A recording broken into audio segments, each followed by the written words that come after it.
Assalamualaikum warahmatullahi wabarakatuh. Perkenalkan, nama saya Rika Sulistia.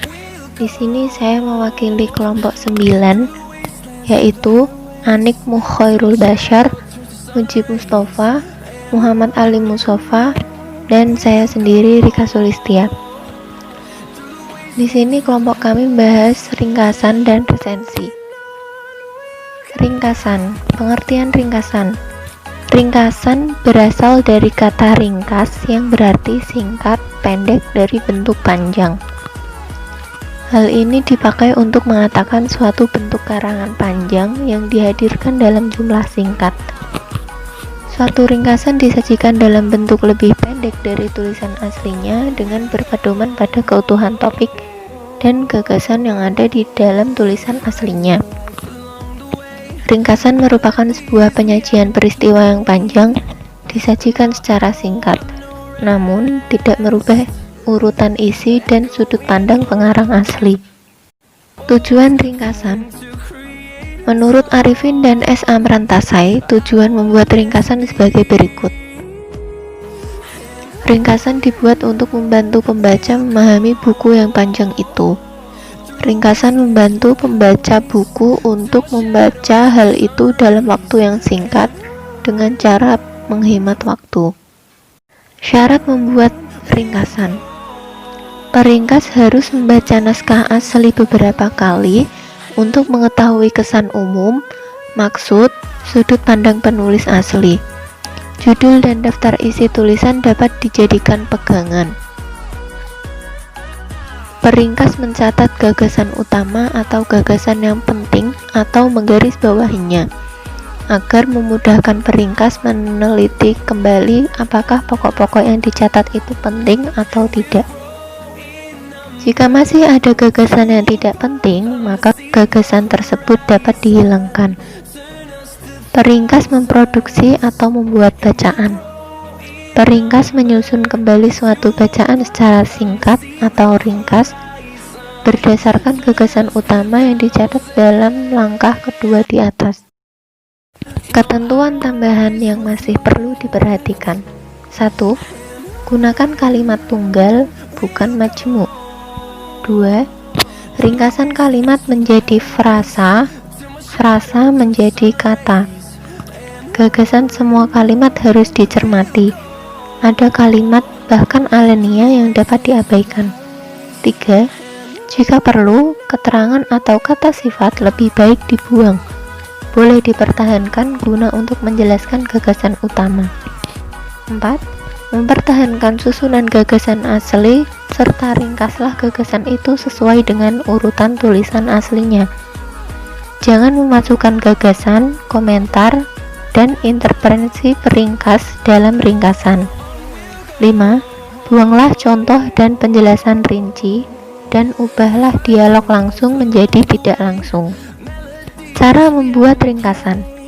Peringkas harus tetap mempertahankan urutan pikiran penulis asli beserta pendekatannya. Karena pembicara dalam suara penulis asli, peringkas tidak boleh memulai ringkasan dengan dalam tulisannya penulis berkata bla bla bla, atau dalam buku ini penulis mengatakan bla bla bla dan sebagainya. Peringkas langsung menyusun ringkasan bacaan dalam rangkaian kalimat, alenia, dan seterusnya. Bacaan yang diringkas dapat berupa buku, bab di dalam buku atau artikel, atau skripsi. Resensi.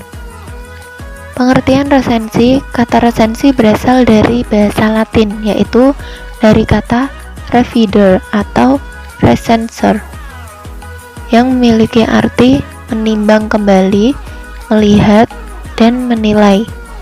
Dalam bahasa Inggris dikenal dengan review, sedangkan dalam bahasa Belanda dikenal dengan istilah resensie. Tiga istilah tersebut mengacu pada hal yang sama, yakni mengulas sebuah buku. Resensi didefinisikan sebagai sebuah tulisan atau ulasan mengenai nilai sebuah karya atau buku. Tujuan resensi yaitu menyampaikan kepada para pembaca apakah sebuah buku atau hasil karya itu patut mendapat sambutan dari masyarakat atau tidak. Buku yang diresensi biasanya buku-buku baru, sehingga dengan membaca resensi buku tersebut, para pembaca mengetahui mengenai buku itu. Cara membuat resensi buku: 1. Menentukan buku yang akan diresensi. 2. Membaca buku yang akan diresensi. 3. Mencatat data dan informasi. 4. Menuliskan poin-poin penting dalam buku. 5. Menuliskan isi resensi. 6. Menuliskan kesimpulan. Hal-hal yang perlu dipertimbangkan ketika melakukan resensi yaitu landasan filosofi penulisan, harapan pembaca, materi tulisan. Bahasa resensi.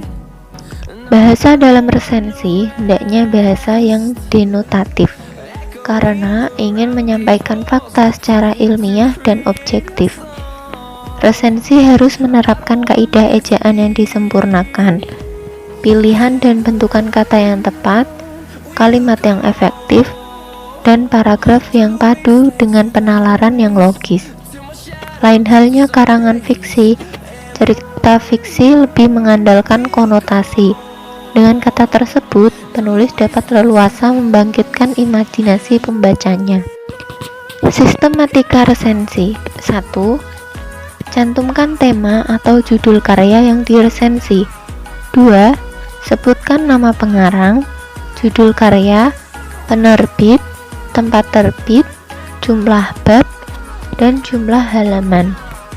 3. Kemukakan sistematika, bahasa, dan ringkasan karya yang diresensi. 4. Jelaskan kualitas karya yang diresensi, kekuatan dan kelemahannya, serta perbedaannya dengan karya sejenis yang sudah ada. 5. Sampaikan pendapat dan simpulan penulis resensi secara pribadi. 6. Tuliskan identitas si penulis resensi. Demikian presentasi yang dapat saya sampaikan. Apabila ada kekurangan, saya mewakili kelompok 9 meminta maaf yang sebesar-besarnya. Semoga bermanfaat. Terima kasih. Assalamualaikum warahmatullahi wabarakatuh.